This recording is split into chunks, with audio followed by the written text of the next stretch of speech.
Good evening. I am Madhurima Datta, Zoology and Biology Educational Content Creators. Today's content for Class 12, CBSE, ICSE and other boards and also NEET aspirant students. Unit 1, Reproduction, and topic is the pollen grain structure. It is the chapter 1 of Sexual Reproduction in Plants. In previous slide, we knew about the anther and the composition of the anther and the structurally modification of the anther. In this slide, I will discuss about the sporogenous tissue. The sporogenous tissue formed from the archisporial cell divides to form the pollen grains through a process known as the microsporogenesis.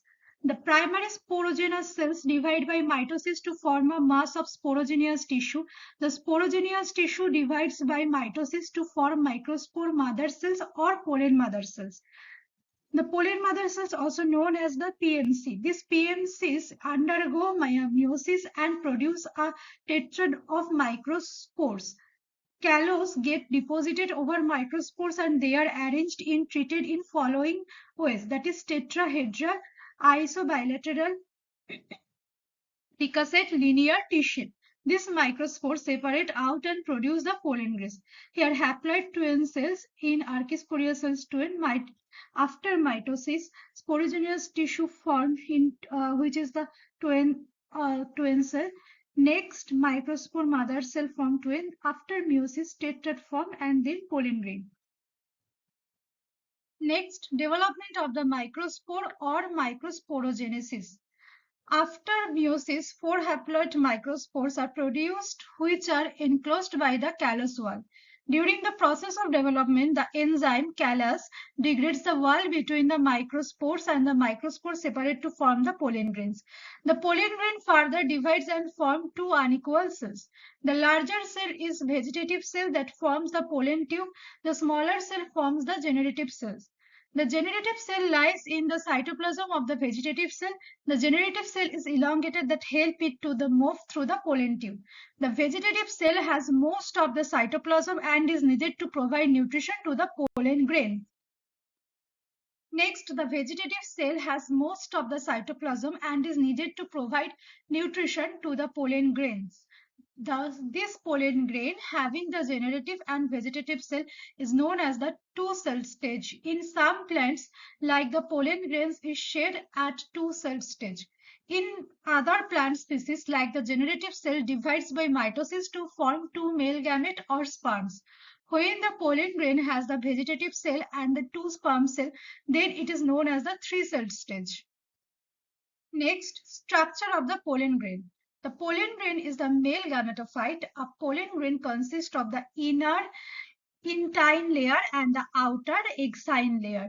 This intine layer is made up of the pectin and cellulose, and the exine is made up of sporopollenin. Sporopollenin is resistant to physical and biological decomposition.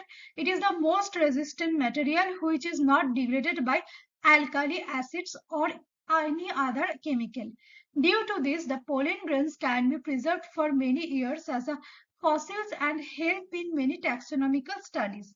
The exines has different culturing patterns which has helped in the field of taxonomy. It has helped to assign to a particular plant and a family, genus or species.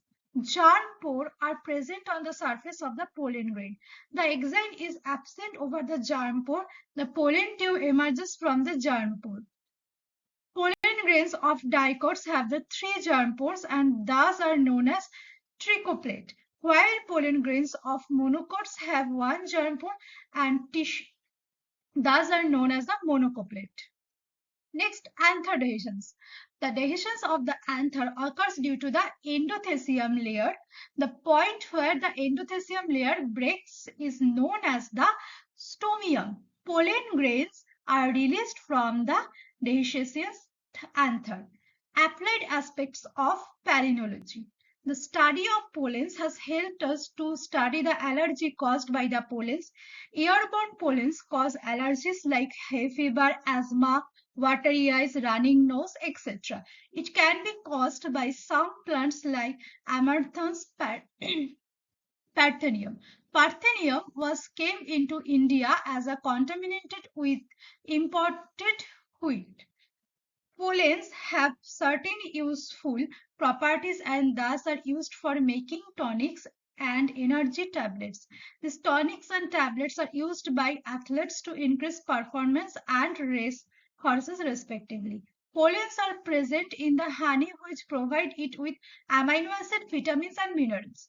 Pollen grains of some plants are variable for a few weeks like in leguminous plant, the viability of the pollen is maintained for 6 months. To increase the viability, the pollens are maintained at lower temperature, that is 190 degrees Celsius in pollen banks.